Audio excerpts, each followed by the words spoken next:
మా ఖమ్మంలో ఫిబ్రవరి 24న వెలుగుమట్ల అనేటువంటి ప్రాంతంలో ఒక అమానమైన సంఘటన జరిగింది. గాజాని తలపించే విధంగా విధ్వంసం జరిగింది.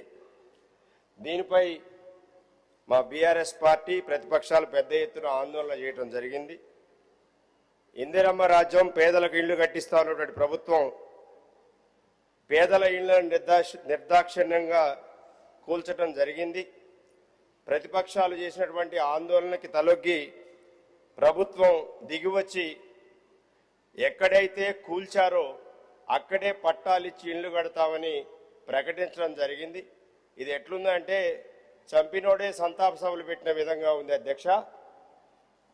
అయితే ప్రభుత్వం కూడా 1895 మంది బాధితులు ఉంటే 311 మందికి మాత్రమే పట్టాలు ఇవ్వటం అనేది జరిగింది.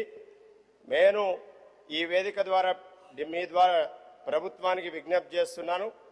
311 మంది కాదు, మొత్తం బాధితులు ఎవరైతే ఉన్నారో వారందరికీ కూడా పక్కా ఇళ్లు ఇవ్వాలని మీ ద్వారా ప్రభుత్వాన్ని డిమాండ్ చేస్తా ఉన్నాను. అట్లాగే ప్రభుత్వం ఏదైతే విధ్వంసం చేసి ఆ కట్టుకున్న ఇళ్లను కూల్చివేసిందో వారందరికీ కూడా నష్టపరిహారం ఇవ్వాలని మీ ద్వారా ప్రభుత్వానికి విజ్ఞప్తి చేస్తున్నా అధ్యక్ష.